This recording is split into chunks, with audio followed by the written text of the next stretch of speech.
Olá pessoal, professora Michele de Biologia.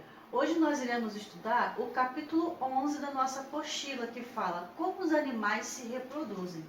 Então, todo ser vivo ele tem a capacidade de se reproduzir, tá? Todos os seres vivos. E a gente estudou no capítulo passado as plantas, né? Então, as plantas fazem reprodução. Vimos quais tipos de planta, né? Que são 4, briófita, pteridófita, angiosperma e gimnosperma. Como é o processo de reprodução. E todas elas geram descendentes. Nos animais também iremos estudar como eles fazem para gerar descendentes, como é que é feita a reprodução. Que também pode ser feita de dois tipos. Reprodução assexuada e reprodução do tipo sexuada. Lembra qual é a diferença? A reprodução assexuada é uma reprodução mais rápida, que não gasta tanta energia, né? E não tem envolvimento de gametas. E os descendentes ali gerados são idênticos ao original, né? Ao que originou eles. Já a reprodução sexuada é uma reprodução mais lenta, né? Ela gasta muita energia e tem o envolvimento de gametas. Então, toda vez que tiver envolvimento de gameta masculino com feminino se encontrando, é uma reprodução do tipo sexuada, tá? Mas existem algumas coisas especiais nos animais, como a partenogênese. Como assim? É uma estratégia que chama muita atenção, que é um animal que não necessita da presença de um parceiro sexual para se acasalar e consegue gerar descendentes. Então vamos ver cada tipo de reprodução, porque existem vários tipos de reprodução do tipo assexuada, feita pelos animais, e vamos ver também a reprodução sexuada. E dentro da assexuada nós iremos estudar a partenogênese. Então fica comigo até o final do vídeo, para vocês entenderem direitinho e aprender essa questão, ok? Então vamos começar com os tipos de reprodução assexuada. Vou começar por essa daqui, que é o brotamento, gemulação ou geniparidade.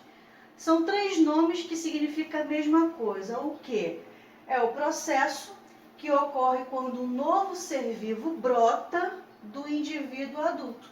Então, eu peguei aqui o exemplo desse porífero. Porífero também conhecido como esponja do mar. Foi daqui que foi, né, feito aquele desenho do Bob Esponja, né? Por isso que o Bob Esponja está aqui. Mas o desenho, o Bob Esponja, não tem nada a ver com o porífero, né? Que é a esponja do mar. Por que que não tem nada a ver? A esponja do mar, que é o porífero, ele não tem olho, ele não tem boca, ele não anda, ele não fala assim como o Bob Esponja do desenho, tá? Mas foi aqui, né, inspirado, né, pelo produtor do Bob Esponja, foi inspirado por esse animal. A esponja do mar, que é um porífero, ela consegue fazer a reprodução do tipo assexuada por brotamento. Então aqui, ó, tem a esponja, começa a nascer um brotinho, tá? Que pode ficar unida a ela, ou esse brotinho ele pode se isolar, cair no substrato, no fundo do mar e nascer ali, crescer uma nova esponja. Só que essa esponja ela vai ser idêntica à que originou. O material genético desse brotinho é igualzinho a do animal que gerou aquele broto, tá? Então são idênticos geneticamente.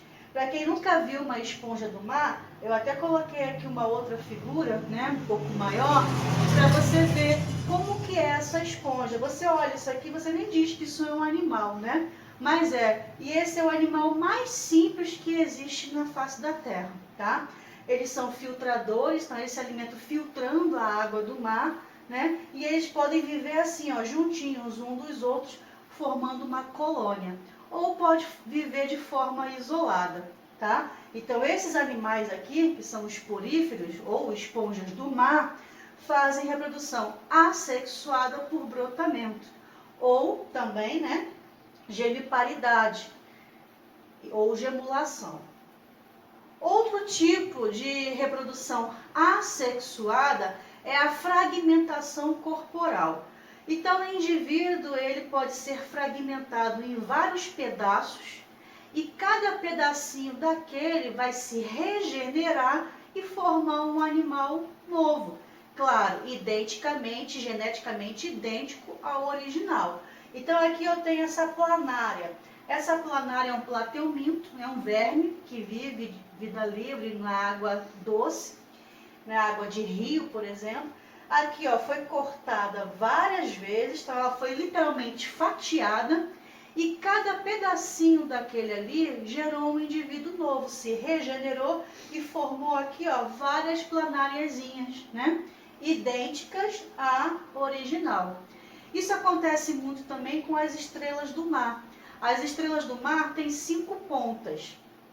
Se eu cortar aqui, por exemplo, a estrela do mar no meio, ficar 3 pontas para um lado e 2 pontas para o outro, cada ponta irá crescer aquilo que está faltando, se regenerar e formar 2 estrelas do mar novas, que vão ser idênticas geneticamente, tá? Então esse pedaço aqui vai regenerar, esse daqui também, e vai formar ali 2 estrelas do mar nova. Então às vezes as pessoas, né, os pescadores, por exemplo, às vezes ficam chateados porque a estrela do mar está atrapalhando a pesca, porque esses animais aqui são extremamente carnívoros. Então eles comem peixes, principalmente peixes pequenos. Aí o pescador ali na hora de estar jogando a sua rede para fazer a pescaria, encontra algumas estrelas do mar, destrói ela, quebra ela todinha e joga na água. O que ele está fazendo? Ele não está matando a estrela do mar, ele está fazendo, ajudando a ela se propagar, aumentar de quantidade. Próximo tipo de reprodução assexuada que nós vamos ver é a partenogênese. Como que acontece a partenogênese? E isso aqui é uma estratégia do reino animal muito interessante. Os óvulos não fecundados originam o indivíduo com apenas genes maternos. Isso acontece nas abelhas, nos escorpiões, alguns peixes, alguns anfíbios e alguns répteis. Como assim, Michele? A fêmea tem os seus gametas femininos, né? Os óvulos. Ela vai produzir esses óvulos e não vai ter a fecundação pelo gameta masculino. Então são ovos não fecundados e vão originar um indivíduo novo. Aqui, por exemplo, eu tenho essa foto, né, com um escorpião, cheio de escorpiãozinho aqui, ó, nas costas dessa fêmea. Então essa fêmea gerou óvulos que não foi fecundado pelo macho e gerou descendentes mesmo assim. E todos eles vão ter somente material genético originados da onde? Da mãe, tá? Porque só tem o quê? Só tem ali o material genético que veio do óvulo. Isso acontece com os escorpiões e acontece também com as abelhas. Como é que acontece com as abelhas? Da mesma forma, é o mesmo processo, é a partenogênese. Então aqui, ó, eu tenho a rainha, tá? Que é a fêmea, que é fértil e vai liberar ali os óvulos. Eu tenho o zangão, tá? Que ele também é fértil e irá liberar os espermatozoides. Se tiver a união dos dois, é um processo de reprodução sexuada normalmente. Mas a rainha pode gerar aqui óvulos que não foram fecundados pelo zangão e vai nascer aqui, ó, vai ter um indivíduo nascendo ali que é o zangão. Então, do óvulo não fecundado pelo material genético do macho, irão nascer machos, zangão, né? Machos somente com material genético da fêmea, tá? E se tiver fecundação, ou seja, se eu conseguir a união do óvulo com o espermatozoide, vai formar o zigoto, e desse zigoto pode originar as operárias, que não são férteis, tá? Elas não conseguem se reproduzir, e pode gerar a rainha, que são férteis. Como vai saber a diferença, já que a maneira aqui de originar é igual? Ou seja, se eu unir ali um óvulo com um espermatozoide, pode nascer ou uma operária ou uma rainha. A diferença vai ser na alimentação. As rainhas são alimentadas com geleia real, que é um tipo de mel muito puro, né, que as abelhas fabricam especialmente para as rainhas. E as operárias vão se alimentar do outro mel normal que todo mundo da colmeia vai se alimentar. Então, essa é a diferença, tá? O que vai fazer ela ser rainha é se alimentar dessa geleia real. Mas falando da partenogênese, que é o que a gente está estudando aqui nesse momento, que é um tipo de reprodução assexuada, revisando como é que ela acontece. A rainha vai gerar um óvulo que não vai ser fecundado e vai originar ali o indivíduo. E o indivíduo que são originados da partenogênese só tem material genético da fêmea, da rainha, e todos eles vão nascer zangões, né, que é do sexo masculino, ok? E a mesma coisa acontece com os escorpiões, com alguns peixes, anfíbios e répteis, tá?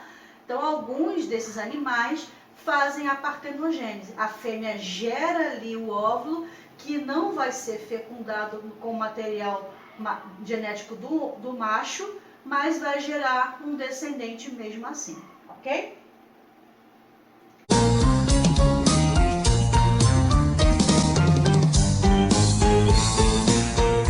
A reprodução assexuada nos animais pode acontecer de duas formas. Uma delas é a fragmentação, que ocorre principalmente em animais aquáticos.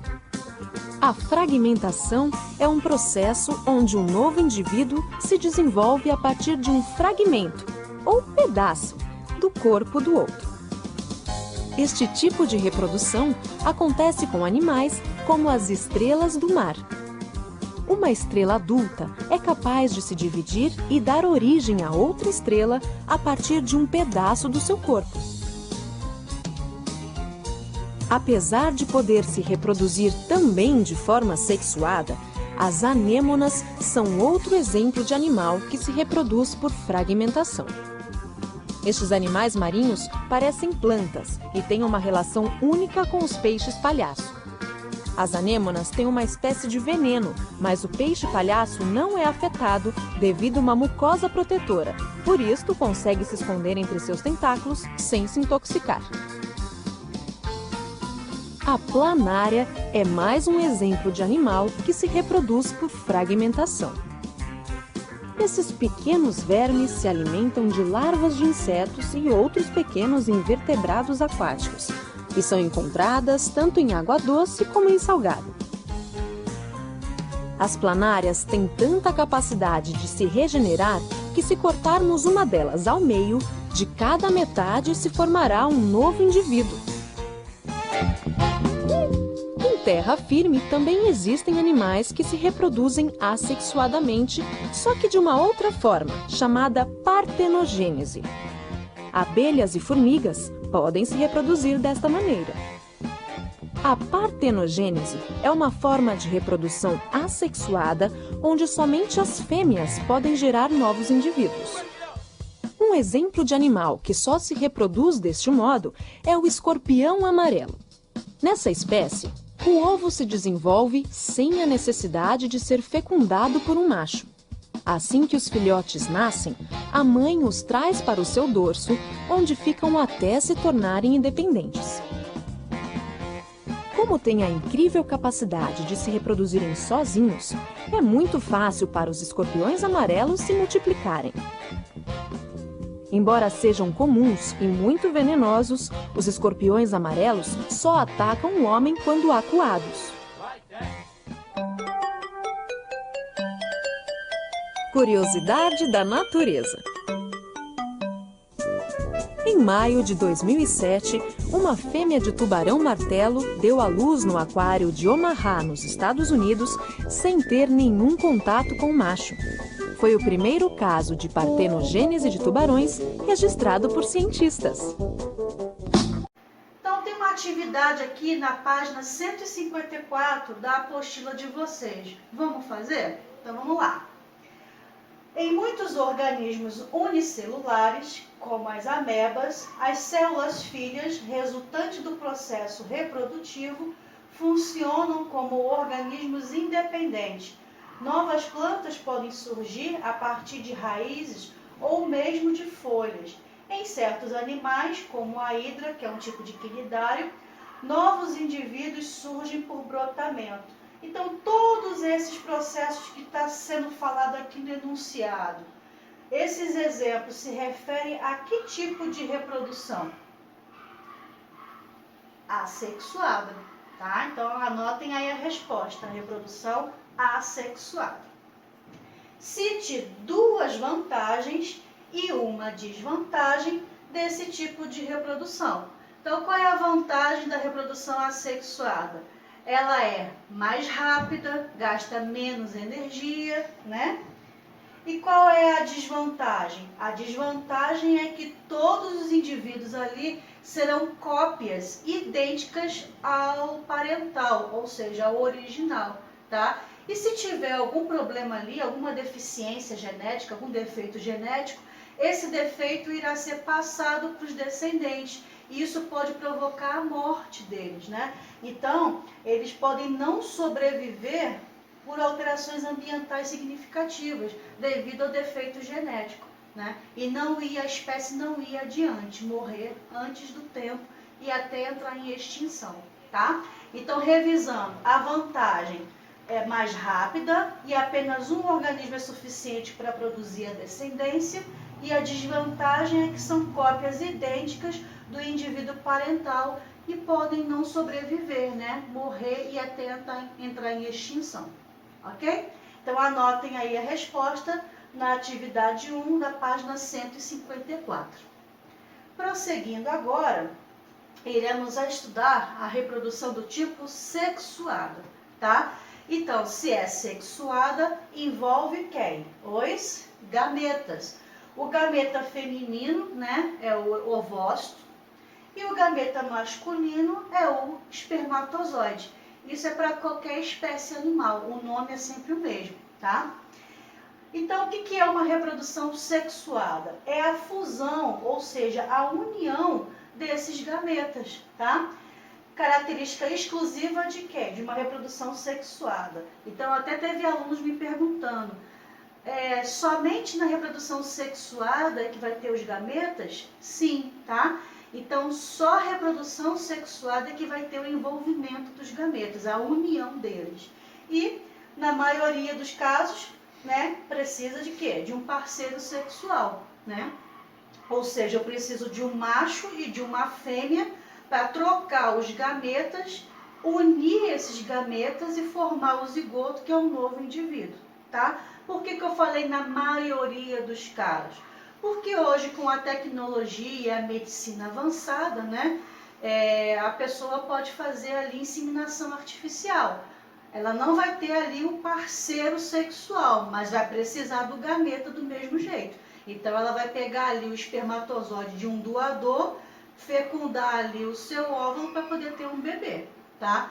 Os gametas sempre vão ter que existir. Só o parceiro é que você pode optar por fazer de forma natural ou inseminação artificial. Existem algumas classificaçõezinhas a respeito da reprodução sexuada. Quando eu falo que o indivíduo é dioico, é porque ou ele é macho ou ele é fêmea, tá? E quando eu falo monóico ou hermafrodita, um único indivíduo pode ter os dois sexos, né? Ou seja, produzir óvulo e espermatozoide ao mesmo tempo, tá? E existem muitos animais aí na natureza que são hermafroditas. Por exemplo, as minhocas, né? As minhocas são seres hermafroditas, eu vou falar delas já já. Espécies hermafroditas podem realizar a autofecundação, tá? Ou seja, se autofecundar ou fazer a fecundação cruzada.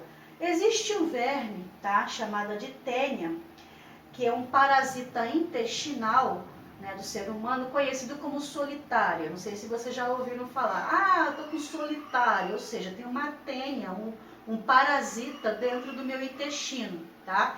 E ela pode ser originada você comer, né, carne mal cozida ou crua de boi ou de porco. Se for de boi, é a tênia saginata. Se for de porco, é a tênia solium, tá? Mas esses nomes vocês não precisam se ater agora não. Só preste atenção aqui nesse exemplo, porque existe esse verme, que ele, por isso que ele é chamado de solitária, né? Ele vive sozinho dentro do intestino, só pode ocupar um. E ele cresce muito, né? Esse verme ele pode atingir a 7 metros, 8 metros ou até 9 metros de tamanho.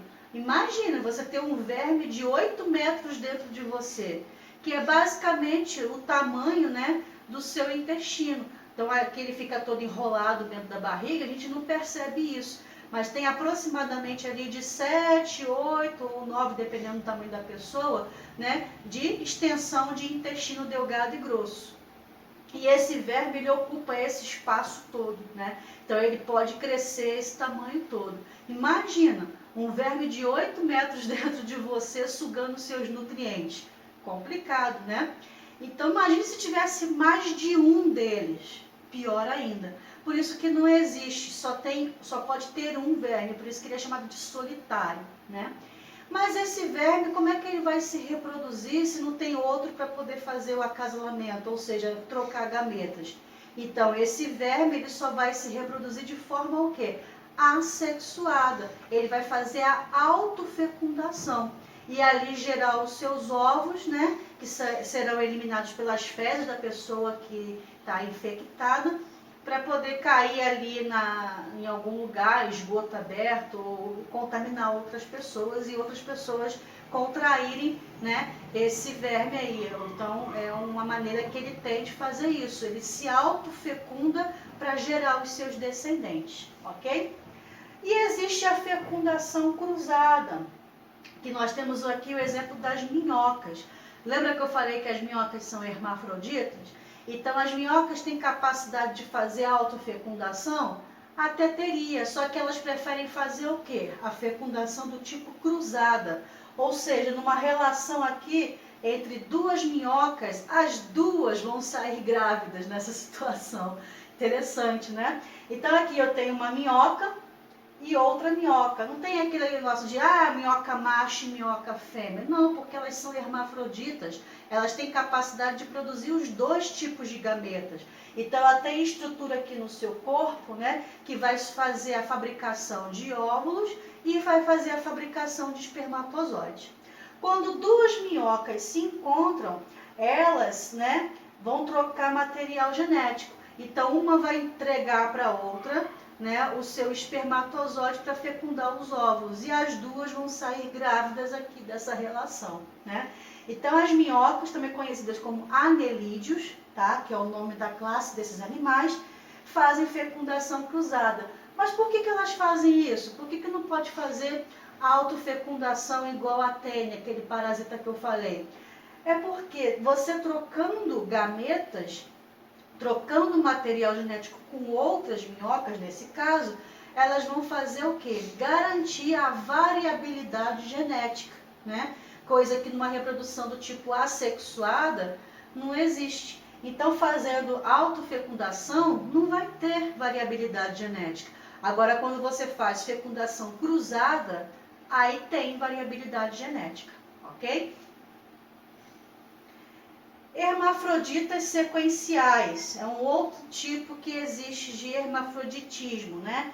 É que o indivíduo ele pode alterar o seu sexo de acordo com a situação. Quem faz muito isso é esse peixe aqui, né? O peixe palhaço. Lá daquele desenho Nemo, né? Já viu esse desenho Nemo? Então, o Nemo. O nome dele é peixe palhaço.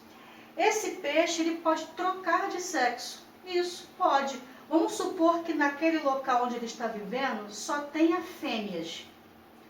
Então, como é que as fêmeas irão se reproduzir se não tem um macho ali para fecundar?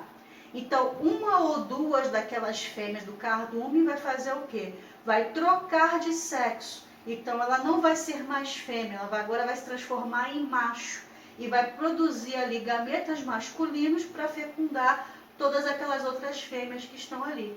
Ou o contrário também, de repente só tinha macho, então um daqueles machos ali vai se transformar em fêmea para fazer esse processo, tá? Então, hermafroditas sequenciais pode alterar o seu sexo em diferentes etapas da sua vida, né, de acordo com a circunstância, né, como eu dei o exemplo aqui do peixe palhaço, ok? Então ele pode trocar de sexo, mas não é todo animal que faz isso, tá?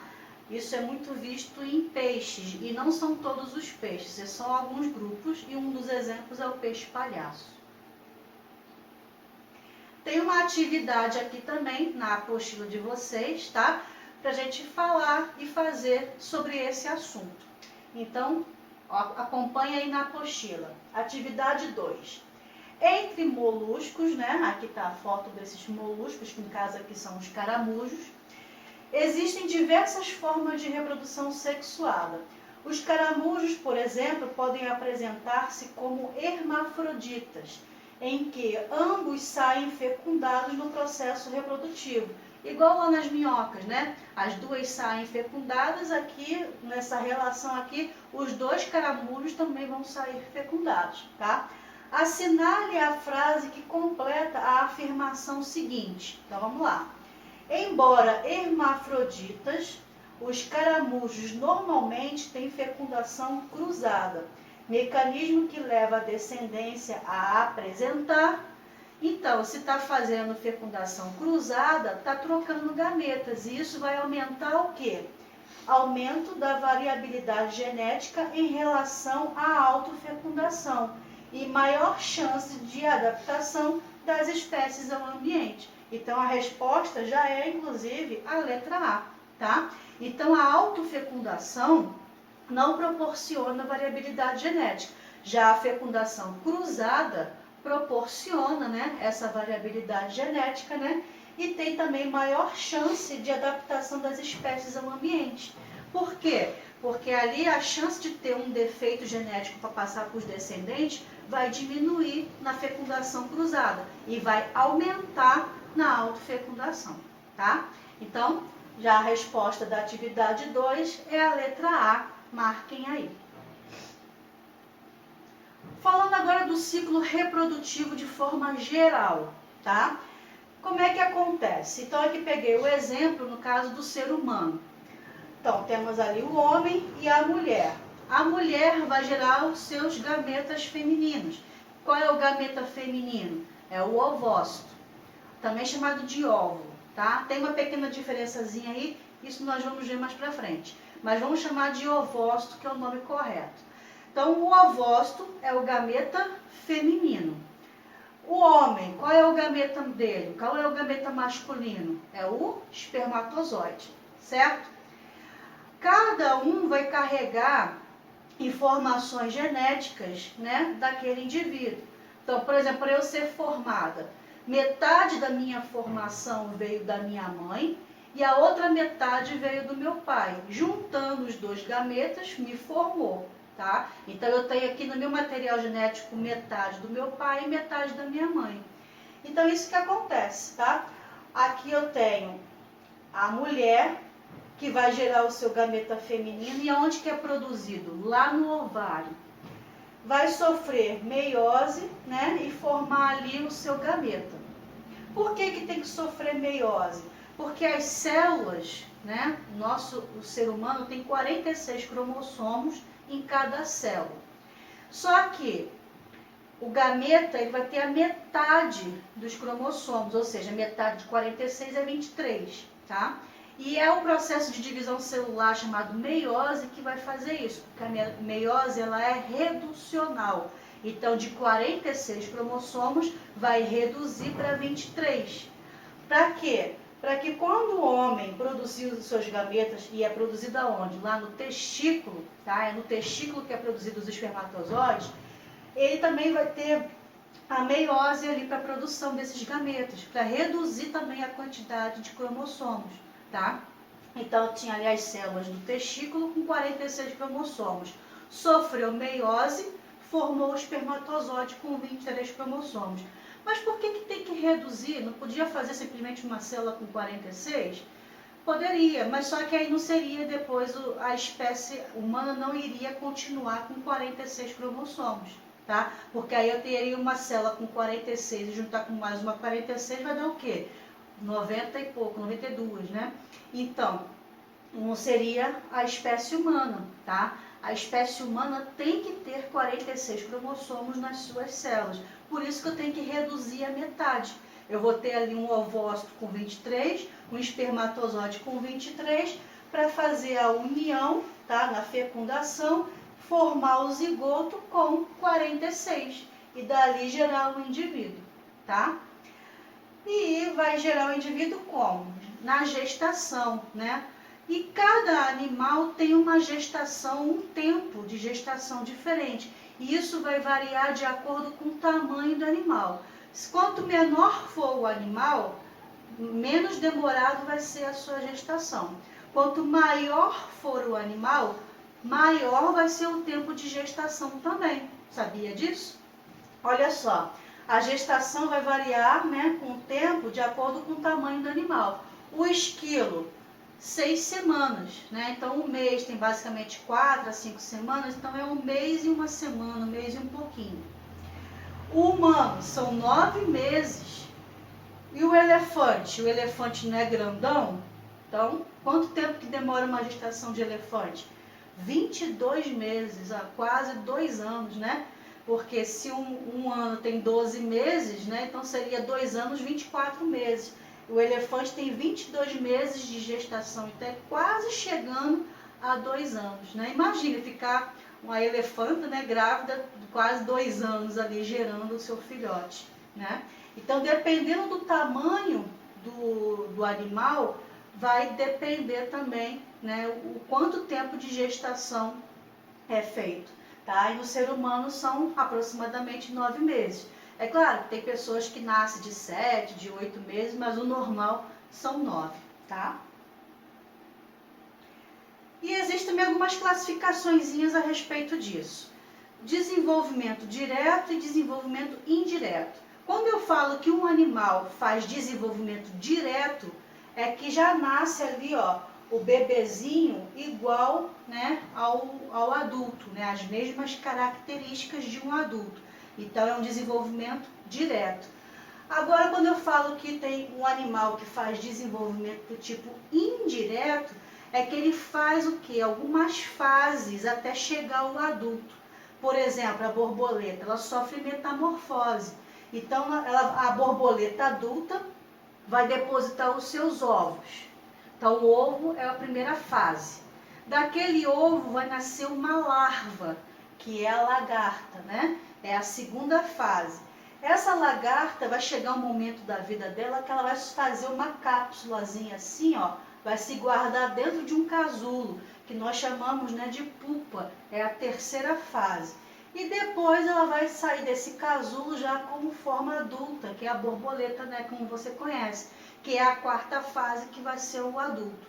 Então ela sofreu metamorfose, ela foi trocando de fase, ela passou por um estágio larval. Então, quando eu falo que o animal passou por um estágio larval, o desenvolvimento dele é do tipo indireto. Exemplo, sem ser a borboleta, mosquito, né? O mosquito lá da dengue, lá, o Aedes aegypti, ele deposita seus ovos, do ovo nasce a larva, que fica ali na água, né, parada. Dessa larva, depois ele vai fazer o quê? Vai ganhar asas e virar o inseto adulto, que depois, né, vai voar aí, picar as pessoas, sugar o sangue e espalhar até a doença dengue, né? Então ele passou por um estágio larval. Então o desenvolvimento dele é do tipo o quê? Indireto, tá bom? Aí também tem a classificação em relação a se o animal põe ovo ou não. Então os animais que são classificados como ovíparos, significa que ele vai nascer de um ovo, né? Então a fêmea vai colocar o ovo e dentro desse ovo vai ter ali justamente alguns anexos embrionários que vai nutrir esse embriãozinho para que depois ele possa nascer, eclodir do ovo e nascer, tá? Então nós temos aqui, ó, por exemplo, o pintinho, o jacaré, mas qualquer animal que você conheça, né, que põe ovo. Então, os filhotes se desenvolvem dentro de um ovo e não tem comunicação da mãe com o filhote. Então esses ovos aqui precisam ter o que dentro deles para poder nutrir o embriãozinho, para ele crescer e nascer? Tem que ter nutrientes, que a gente chama de vitelo. No caso aqui do ovo, não tem aquela parte amarelinha do ovo, que é a gema? A gema é o vitelo que vai alimentar esse animal para ele se desenvolver e depois nascer, tá? Então, quando eu falo que o animal ele é ovíparo, ele põe ovo. Mas também ele pode ser classificado como ovovivíparo. O que é isso?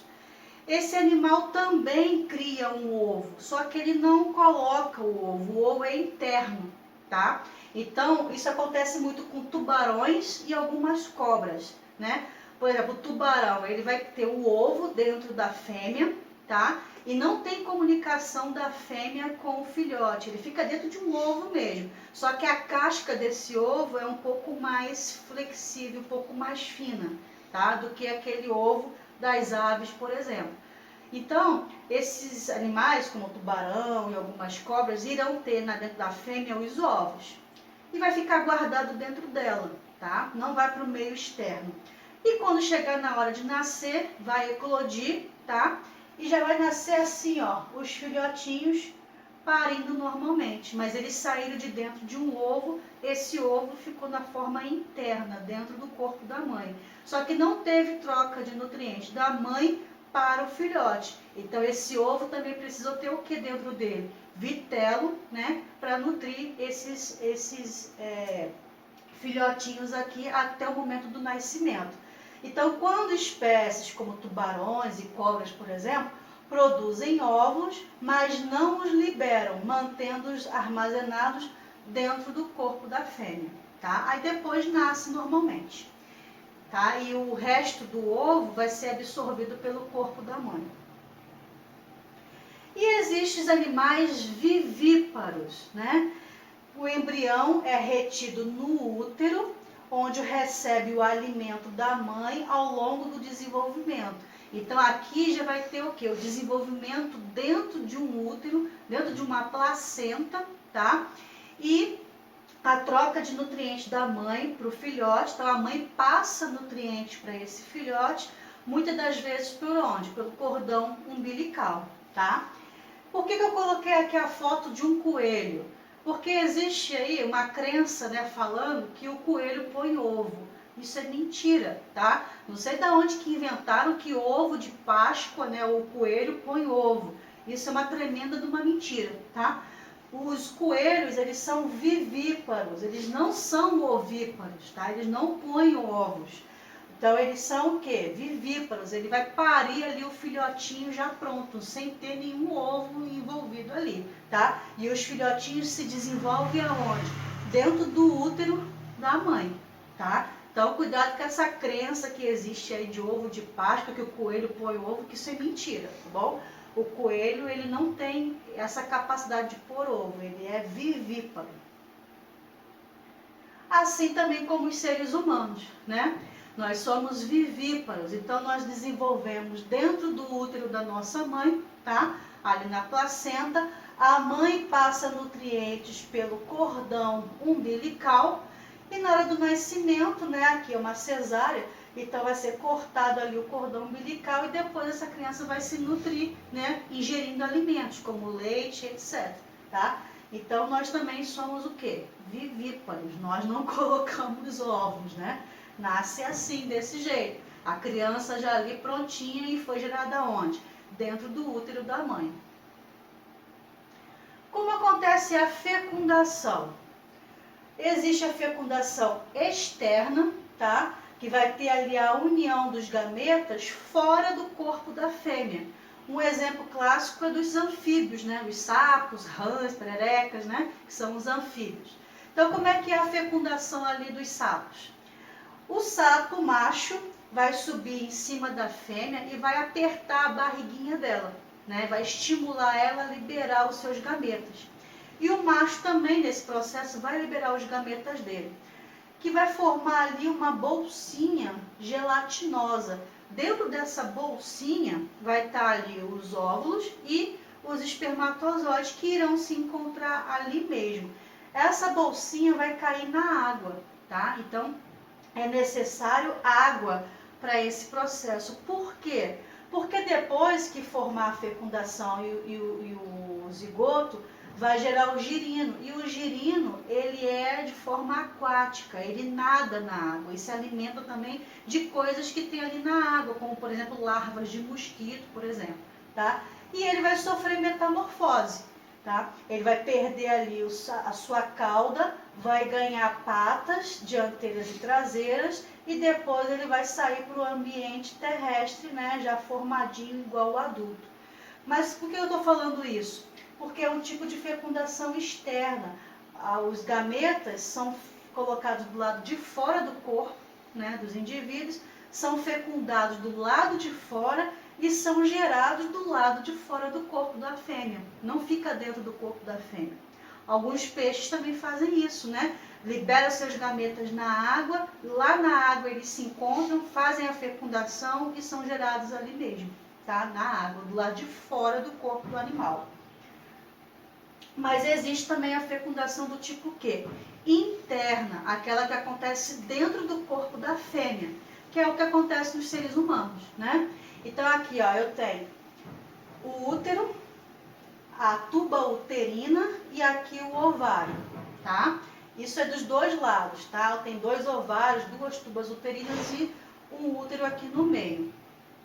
Quando o casal tiver uma relação sexual, o homem vai colocar aqui os seus gametas dentro do corpo da mulher, que é o espermatozoide. O espermatozoide vai chegar aqui, vai nadar, vai vir até aqui na tuba uterina, onde vai encontrar o gameta feminino, que é o ovócito. O ovócito vai ser liberado aqui pelo ovário, tá? E o espermatozoide vai chegar até aqui na tuba uterina. Vai encontrar com o ovócito e vai fazer o quê? A união, tá? Então, o espermatozoide vai entrar dentro do ovócito para fazer a fusão desses gametas. Fazendo isso, enquanto o ovócito ele não é fecundado, ele se chama ovócito. Depois que ele é fecundado, ele passa a se chamar óvulo. Tá vendo a diferença? Então, ovócito é o gameta feminino que não foi fecundado. E óvulo é quando ele é fecundado. Então, por isso que fala, a mulher tem um gameta feminino chamado de óvulo. Só se tiver fecundado. Se não tiver fecundado, é ovócito, tá? Então, cuidado com esse nomezinho aí. Aí, o ovócito, depois que fecundado, formou o óvulo. E vai sofrer divisões celulares, né? Formar ali o zigoto. E vai fazer o quê? Vir aqui para o útero e se fixar, implantar na parede do útero. Chamamos o nome desse processo de nidação, onde o óvulo já fecundado, já transformado em zigoto, vai vir para cá e se fixar justamente aqui na parede, né, do útero, aonde ele vai começar a fazer o quê? A crescer e desenvolver ali o bebezinho, tá? Então é assim que acontece, de forma interna. Tudo isso está dentro do corpo da fêmea, no caso da mulher. Então aqui, ó, a reprodução humana é feita como?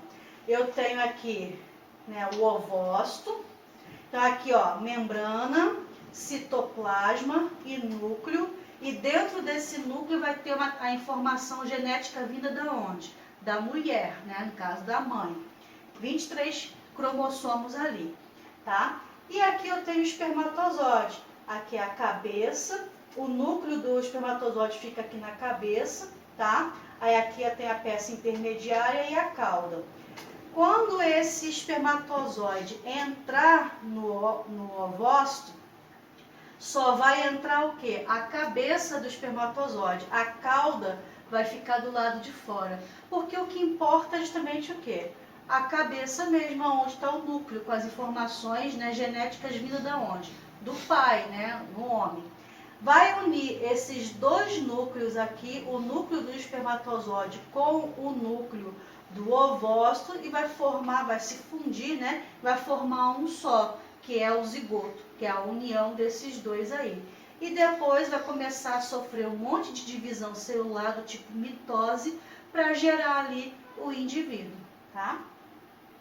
Então aqui, ó, mais uma figura para mostrar isso de forma bem clara. Então aqui, ó, o espermatozoide vai vir por aqui, tá? Vai passar pelo útero e vai vir aqui, ó, pela tuba uterina até chegar aqui. O ovário vai liberar o ovócito, que vai encontrar com o espermatozoide nesse lugar aqui, que é a tuba uterina. Fecundando, vai formar ali o zigoto, que vai sofrer, ó, várias divisões celulares. Ali, aqui na tuba uterina, tem vários cíliozinhos, né, como se fossem pelinhos, que vai empurrar esse óvulo fecundado, né, que já está se transformando ali em zigoto, para onde? Para dentro do útero, aonde ele vai se fixar aqui na parede do útero, que é chamada de endométrio, e vai começar a fazer o quê? A crescer e formar ali o bebezinho, tá? E esse processo aí demora 9 meses, no caso do ser humano. E dentro aqui do útero da mulher, tem alguns anexos embrionários que ajudam o desenvolvimento desse bebê. Nós temos ali a placenta, que ela é exclusiva de mamíferos, só mamíferos aqui tem, tá? E qual é a finalidade? Nutrir e oxigenar, né, o feto, além de fazer o quê? Retirar os resíduos metabólicos, tá? Excretas, né, como se fosse o xixi e o cocô, né, do feto ali. Ele faz isso realmente dentro da barriga da mãe. E a placenta vai retirar, né, tirar aquele resíduo metabólico dali e vai fagocitar, ou seja, vai destruir aquilo ali. Tem o âmnio. O que é o âmnio? É uma bolsa, tá, cheia de quê? De líquido, chamado de líquido amniótico. O bebê ele fica dentro dessa bolsa, né? Tanto que quando a mulher vai ter um filho, está perto de nascer, minha bolsa estourou. O que estourou? Estourou justamente o saco, né? O líquido amniótico que fica dentro desse âmnio, que é uma bolsa, é um saco, né?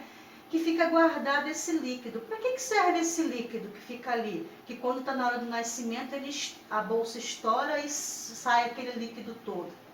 O líquido é para evitar a desidratação do bebê, tá? E também ajuda ele a ser protegido de choques mecânicos. Como assim? Algum impacto ali na barriga, né, da mulher grávida, se for impactos, é claro, pequenos, né? Não vai afetar ali o bebê, ok? E tem também o alantoide e o saco vitelínico. O alantoide e o saco vitelínico no mamífero não é muito desenvolvido, porque a placenta faz o mesmo processo, né, a mesma função desses dois. Onde que eu vou ter um saco vitelínico ou um vitelo muito desenvolvido? Nos animais que são ovíparos, né, como a galinha, por exemplo. O ovo lá, aquela gema amarelinha, né, é o vitelo, que fica o saco vitelínico. Por que eu preciso ter um vitelo muito grande nesses animais que são ovíparos? Porque a mãe não passa nutriente para o filhote. Aqui vai passar, né? A mãe passa nutriente pelo cordão umbilical. Então não tem necessidade de ter um saco vitelínico ou um vitelo muito desenvolvido. Não tem necessidade porque a mãe vai passar nutrientes para o filhote, tá? E o alantoide teria a função, né, de tirar esses resíduos metabólicos, no caso dos animais que são ovíparos e ovovivíparos. No caso dos vivíparos, né, como o ser humano, não vai ter essa função porque a placenta é que vai fazer isso, tá? Então aqui são alguns anexos embrionários que estão aqui, ó, junto com o bebê para ajudar no seu desenvolvimento, a nutrir, a oxigenar, a fazer a proteção, né? Evitar a desidratação. Então tudo isso, alimentar, né? Então tudo isso está envolvido aqui junto com o desenvolvimento do bebezinho. E falando de bebês, né? Aqui na apostila também traz como é que se desenvolve os gêmeos, né? Porque eu posso ter os gêmeos de duas maneiras. A primeira maneira, eu tenho aqui o ovócito e um espermatozoide, um de cada, tá? Um ovócito e um espermatozoide. Os dois vão se unir e formar o zigoto. Só que na hora que esse zigoto começar a fazer divisão celular, por algum motivo, em vez de se dividir e formar uma célula única maior, vai se dividir em duas células, né? E essas duas células vão começar a fazer divisão celular de forma independente, formando ali dois indivíduos, que são geneticamente idênticos, tá? Então, eles vão ser iguaizinhos, que nós chamamos de gêmeos univitelinos, tá? São aqueles que são desenvolvidos da união de um único ovócito com um único espermatozoide, que quando se uniu, formou ali o zigoto e por algum motivo na hora da divisão celular se dividiu em duas células que começaram a crescer de forma independente. Mas geneticamente eles são iguaizinhos. É aqueles gêmeos que você olha para um, olha para o outro, não consegue ver diferença nenhuma. Você não consegue saber quem é quem, de tão igualzinho que ele é. E o DNA dele também é igual, tá? A única coisa que vai mudar é a impressão digital, que cada um vai ter a sua, e algumas células do olho, da íris, tá? Que é um pouquinho diferente. O restante é tudo igual, ok? Então, aqui são os gêmeos univitelinos.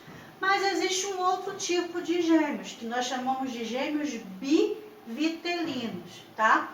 Aí aqui vai ter a formação de dois bebês simultâneos, ao mesmo tempo, só que foram gerados da união de dois ovócitos e dois espermatozoides, tá? Então, a mulher ela não tem ali dois ovários, um de cada lado, ela pode acontecer de no mês ali, ela tá ovulando, ou ovocitando, que é o nome correto, né? Ela tá liberando ali ovócitos dos dois ovários, tá? E aí os dois serem fecundados, né? Se ela tiver relação sexual nesse momento, ela sem proteção, o que vai acontecer? Os dois vão ser fecundados. Então aqui eu tenho um ovócito sendo fecundado por um espermatozoide, outro ovócito fecundado por outro espermatozoide, eles vão se desenvolver de forma diferente, com duas placentas diferentes, mas ali vão ser gêmeos. Por quê? Porque eles estão sendo gerados ao mesmo tempo. E o material genético desses aqui é igual ou é diferente? É diferente, né? Porque são de células diferentes, tá? Então, esses gêmeos aqui são aqueles gêmeos que você olha assim e consegue saber que um é diferente do outro, saber quem é quem, e às vezes nasce até de sexos diferentes, um menino e uma menina, tá? No caso dos univitelinos, vão ser dois meninos ou duas meninas. Nesse caso aqui pode ser um casalzinho, tá? Pode ser também um menino, né, dois meninos ou duas meninas, mas pode ser um casalzinho. E vão ser de material genético diferente, ok? Então aqui é o gêmeo univitelino e aqui é a formação dos gêmeos bivitelinos. Então é isso aí, tá? Ficamos por aqui. Eu sei que é muita informação. Assista essa videoaula quantas vezes for necessário. Leiam a apostila, façam os exercícios. E na próxima aula iremos corrigir e tirar dúvidas também, tá bom? E se tiver alguma dúvida, me fala, tá? Me manda um WhatsApp. Tchau, tchau.